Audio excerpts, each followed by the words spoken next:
Hello, chefs. Hello. It's such a pleasure to have you both over here. I've been such a fanboy of both of you for so many years. We've all experienced your food in so many different ways. But if you had to describe your culinary philosophy in one sentence, what would it be? I'll start with you, chef. I feel my food is rooted in memory, um, and I cook fearlessly on open fire and honor the place I come from. That would be it. Fantastic. And Chef Manish? Whatever makes you happy after eating. That's the philosophy. Okay, great. So, Chef, I'm going to dive right in. Your menus draw from Punjab, Lahore, Patiala, deeply personal, memory-driven kind of regions. Why is reclaiming these stories so important for you? You know, our culinary history was interrupted by the partition, by colonization, even through a filter of fine dining where, we try to sanitize our food. And for me, Patiala and Lahore are not just places, they are inherited memory. And it's important for me to reclaim these because it's important to put our authority on it. And I feel that our food needs its voice in its loudest intensity, in honesty. And that's what I'm trying. I'm not trying to recreate nostalgia, but I'm trying to restore authorship. Amazing. Chef Manish, after 15 years of shaping modern Indian cuisine in a sense, Nisaba feels very different. It feels calmer and more introspective. Was this shift more personal than professional? I think both. Because what I was doing with my earlier restaurant, Indian Accent, was when I started, we used to call it modern Indian food and progressive Indian, contemporary Indian. But now, after 16, 17 years of that, I think we should stop using word modern Indian food because Indian food has already become modern. We don't have to say that. So now it's Indian food of today's India or a modern India. So that is what I'm doing with the new restaurant. It is coming back, going back to basics, getting soulful Indian food in a beautiful environment. That is what I am doing, and getting dishes from all over India and giving it little bit of twist here and there, so that at heart it is still Indian, but when you look at it, it's global Indian, so that people from all walks of life, from all different places in the world, can easily relate to, and no more curry and naan place. Fantastic. Okay, Chef, fire plays a very central role in all your restaurants, in your cooking. What does fire represent for you, beyond technique? I think beyond technique, fire is very primal. It's a very intuitive way of cooking. You can't really outsource it. You have to build your relationship with the fire and tame the flames. For me, I think it's primal. Great. Okay, Chef Manish, opening Nisaba at Humayun's tomb is very symbolic in a sense. Did the history of that space influence how you approach the menu? The history of that place really approaches my menu in such a way that India is such a historical place, and our food is also the modern food, or today's India's food can easily coexist with our tradition, because what food is now today in India is based on tradition, and 5,000 year old our history. But people outside India and even in India, they don't know about it. Whatever things are happening nowadays, local, seasonal, all these things were there in India for so many years. I think in the middle we forgot about it. But now things are coming back, and we are focusing on all these things. So I think with that historic monument, the history of food can also coexist. And I think every monument in India should have something, a place like this, which can represent Indian food and relate to the old history and tradition of India. Okay. So, Chef, you're known for your bold flavors and bold opinions. What's one food trend that you're secretly rolling your eyes at? Something on Instagram or otherwise? I have to let out a secret. I think I roll my eyes at the word chef being just thrown around very casually because I feel making content around food is cool. I respect that. But, spending time, doing your time in a professional kitchen is what makes a chef. Craft is built in the grind, not in front of that ring Yeah. light. I get it. Absolutely. Now, chef, Indian accent is something that, like, I remember coming to the original one in Manor many, many years ago. But how did you approach Nisaba differently than what you did all those years back? Because I know kuch to farak hai. It feels very different. बहुत I know, फर्क है, हाँ. बहुत फर्क है. First thing is it's less intimidating kind of a food. Yeah. Indian accent was a bit intimidating with the tasting menus and everything. It is more rooted, more approachable, and more relatable kind of a food. And you don't need an occasion to come to Nisaba. You can come just to eat good food. That is the difference between Indian accent and Nisaba. No, If it's I may add, I feel absolutely. Nisaba is super welcoming and like every dish is paired with its accompaniment, so you don't even have to think much. You just can just get it, and it's just beautiful food. No, I need to come there. I'm dying to come there. So now, chef, you've often been cited as one of the leading voices among women chefs of the country. Has that responsibility kind of shaped how you lead today and how you approach your work today? Yes, I think I'm more intentional. I mean, if the next woman who walks into a professional kitchen can do it, feeling more confident because of me, I would feel that I've done something right. Yeah, and I think just riffing off of that, chef, I think I know a lot of people cite you as a inspiration. A lot of young chefs do. So does mentorship now feel as important to you as being, heading a restaurant? It is very, very important because now there are so many young chefs. They are doing some phenomenal work. Phenomenal work. Only thing is, you just have to uh, give a correct path because doing something different and doing something traditional, there's a very thin line. So if you cross that line, it becomes something weird. So tandoori momos, gelato, something. So that is a thin line you don't have to cross.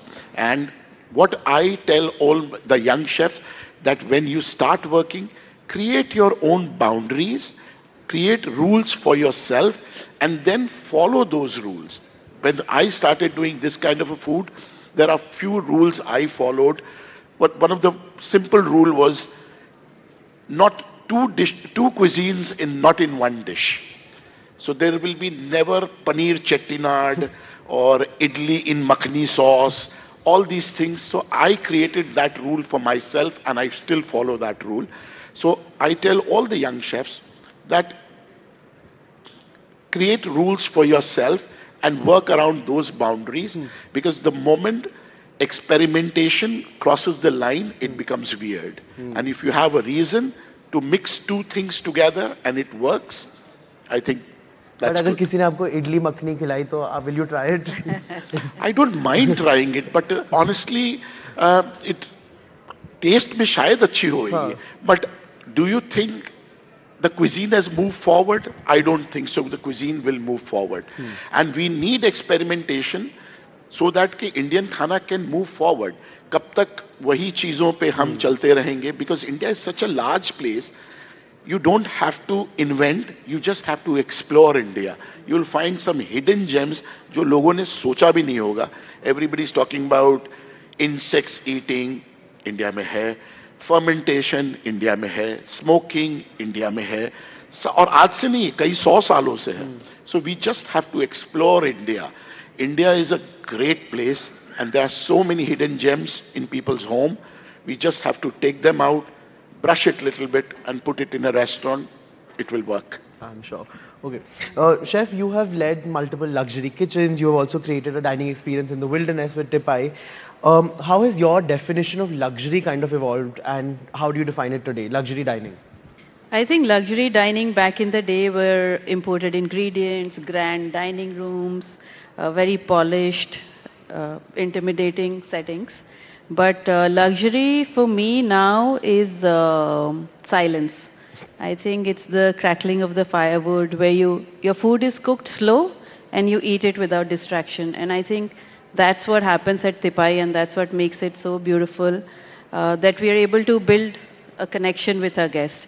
The greatest compliment we've ever got at Tipai is the people of Tipai and the connections they make with the guests. Wow. And that is luxury for me. Okay. I think this I'm going to put to both of you out there, but is there a dish or some part of your experience through the years that you remember that, okay, this is a dish I shouldn't have done, or something that kind of kuch galti hui hai, and you remember it as a funny incident now, but ऐसी कुछ चीज़ है जो आपने बनाई है? बहुत सारी. जैसे कि? बहुत सारी. When I started in 2009, I had a dish on my menu was Chyawanprash cheesecake. That was weird, but again, नाम बहुत weird था, लेकिन उसमें जरा सा hint था, and उसके पीछे एक nostalgic story थी, that we used to serve it with the badam milk and all these things, because Chyawanprash एक ऐसी चीज थी, everybody has got some good or bad memories of that. So that dish was there to evoke your nostalgia and the memory. So, but it was weird. So I don't think so I'll be doing that thing now. But yeah, at that time I was also learning. So there are many. Chyawanprash cheesecake. I think we should bring it back for one special weekend. Yeah, for just one. Maybe. Yeah, we should. Okay, chef, is there anything that you have done over the I years? think, yeah, even I have many, but the one that I vividly remember is once I'd put pakoras like patte, like just green leaves fritters, and I didn't want to call it pakoda, and we called it ponako because we found out that that can be another name for pakoda, and it was so silly now when I think of it. Like it's an internal inside joke for even with my team. Okay. Both of you are kind of seen as torchbearers for, again, I'm saying modern Indian, but modern Indian cuisine in very different ways. Does recognition increase pressure, or does it give you more freedom? I think it gives you a platform where your voice can be heard, and it's, for me, it feels like freedom. Because now I don't have to dilute my voice. I know that people are watching what I'm doing, so I feel like I can put the right light on whatever makes sense to me. Yeah. And Yeah, it creates more responsibility. Any award, any recognition, it put a little bit of more responsibility on you, because when you do something, a lot of youngsters, a lot of people who are watching you and they expect and they follow you, then you have to be responsible. That's the main thing. Okay. Chef Manish, I wanted to ask you, you've also had restaurants outside of India. How do you till date, it's 2026, and I think the most sold dish outside will still be butter chicken, I'm guessing. How do you try to position Indian food in a different way? How do you try to sell a different dish which is not just butter chicken or dal makhani?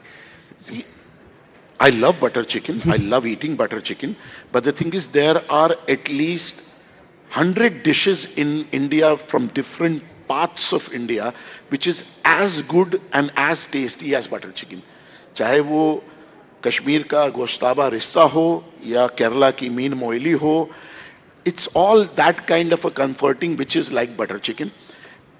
Only thing is we have to make people aware of that, and that is what all of us we are doing. All, whether Amrinder, me or Gagan, Pratik, all of us, we are now working towards this, that there are so many Indian dishes which is as good as butter chicken, which have to come in the limelight. Yeah.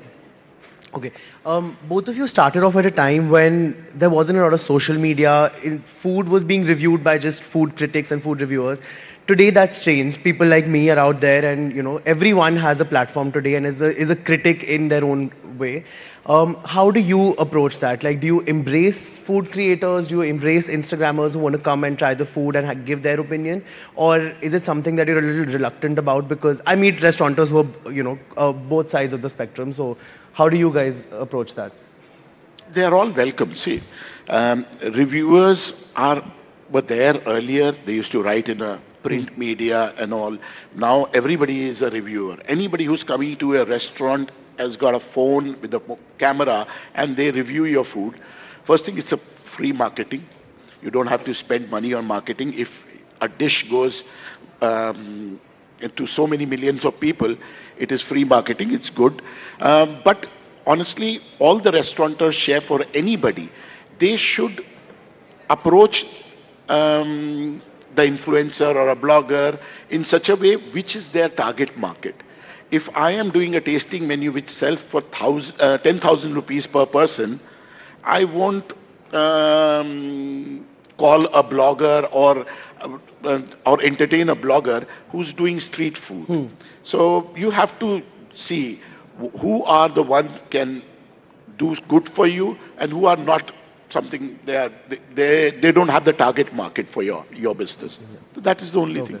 And chef, anything if you have? I think social media is really great because besides the influencers, I feel for you to put your story out there, you know, you were so heavily dependent on food writers earlier, and if you were not in their, you know, if you were not in their network, they would probably not even show up to your restaurant. But now it's easier to put your message across, and I think it works really well. Yeah. I think I'm going to add a question over here for you, is that I saw a lot of amazing content you did, especially with Bavri, and a lot of storytelling. What was the journey behind that, and how do you decide to like create content around that? Because that was very nice how you did it. Yeah. So, you know, I used to run this restaurant called Earth in Bandra before Bavri, which was the first gasless kitchen where I cooked on open fire on wood and charcoal in a city setup.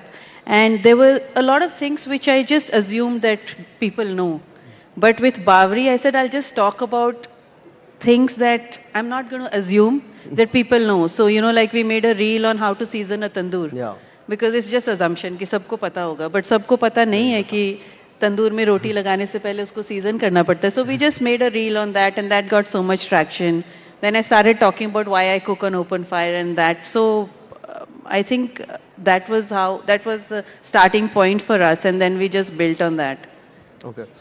आप लोग सबको तो fine dine बहुत अच्छा खाना खिलाते हो, बहुत फैंसी अमेजिंग खाना खिलाते हो, पर आप लोग को खुद क्या खाना में पसंद है? घर पे क्या खाते हो, या what do you like to order in? Like really basic stuff. I think everyone, सबके घर में कोई एक dish होती है which makes us feel that you're home. For me, it's mutton curry rice, which makes me feel I'm home. So that's my comfort food. And chef, yours? I'm more of a craving centric कि आज चाट खाने का मन कर रहा है, आज van वाला नूडल्स खाने का मन कर रहा है. But most of the time after restaurant, you end up eating Maggie at 2 o'clock in the night at your house. That's the only thing. That is the best, yeah. Nothing beats Maggie at 2 o'clock. Okay, so when the world tastes Indian food today, what do you hope that they understand as like India's strength? Like how are we projecting India's food today? I feel our cuisine has gone through so much history that when someone eats Indian food, they should feel that this is a resilient cuisine. That it is ancient, yet it's constantly evolving. And it stood the test of time. Okay. And chef? I would say food is not a soft power. Indian food is a superpower. And Indian food, we have food or dish for every palate in the world. हमारे यहाँ तीखा खाना, मीठा खाना, healthy खाना, indulgence वाला खाना, हर तरह का खाना है, हर किसी के लिए. So we are a strong superpower in terms of food, and all of us and so many other chefs are doing some fantastic work all over the world. And believe next 10 years, the way Indian restaurants are opening all over the world, it's amazing, and there is a great future for Indian food from all different parts of India in the world. Next 10 years is our time. Yeah. Okay, speaking of... that definitely requires a round of applause for sure. But... But speaking of the different parts of India and the food that comes from there, what do you think is the one part of India which we still haven't tapped into or is still very underrated? Because, I mean, there's so much. Every state, every corner of India has such amazing food. But according to you? I would say every part of India is not well represented in the world scene. But if you ask me, one part even I am not very familiar one is the Northeast, which we really have to learn and promote, because there are some specialty ingredients which is not you can't access it in Delhi easily. But that food is again which is a hidden gem. It has to come in the focus. Otherwise, there are every state there are, in one state, there are 10 cuisines. Yeah. And it has to come out. So I think every state needs more representation Yeah. and more micro cuisines of different states.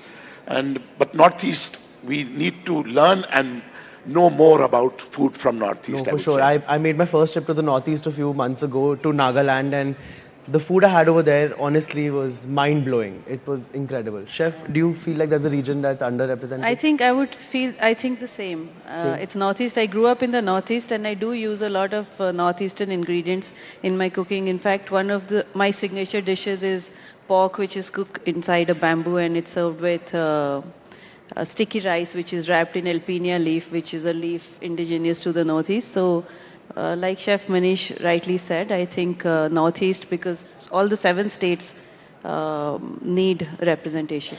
Yeah. Okay.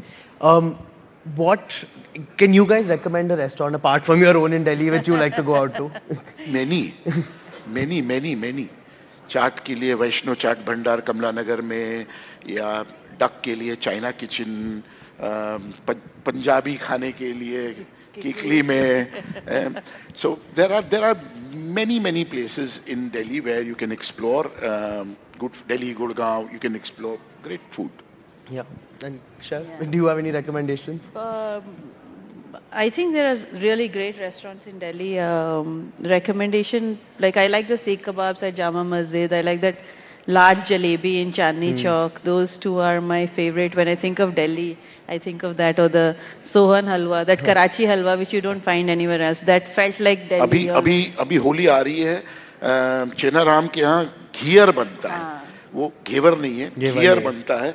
वो एक अलग किस्म की जलेबी है. If everybody can go and try that thing, it's amazing. Yeah. It's from the Sindhi community. Yeah, and it's only during Holi. So Holi, yes. Okay. Social media has made chefs personalities now. That's, you guys are celebrities also. Has the visibility changed the pressure, and also like made you get some pressure to feel authentic like in your food? Or do you not approach it in that way at all? Like, do you feel any pressure from social media at all? See, honestly speaking, the celebrity chefs and the chefs who are cooking at restaurant, there are 2 categories in India still. Yeah. Still. There are chefs who are celebrity because of the social media and television. But in general, I don't think so. 90% of the people, they have not tasted their food. Okay. Yeah. Yes. They have not tasted their food. True. So we are the chef who cooks in the restaurant. We have restaurant where everybody can come and taste their food. So it's 2 different categories. Okay. So I would say doesn't matter. Doesn't matter. Till the time people are coming to your place, eating your creation and going happy from there, I think your job is done. Okay. And Chef, anything you have to add here? I don't feel pressure. I feel it's just a great time. Everything is, there's a big boom in this industry and we just need to adapt with whatever the new means of running a restaurant is. Yeah. Okay. Before we wrap up, I just have one last question for you both. If there's a young chef who's starting out today, 18-year-old, 20-year-old, is there a piece of advice you would like to give them that you wish someone would have given you when you were young? I would say it's not a 100 meters race, it's a marathon, so don't expect anything too fast. Okay. And even when you get results, you'll feel it's too little too late, and you have to love it sincerely to do it.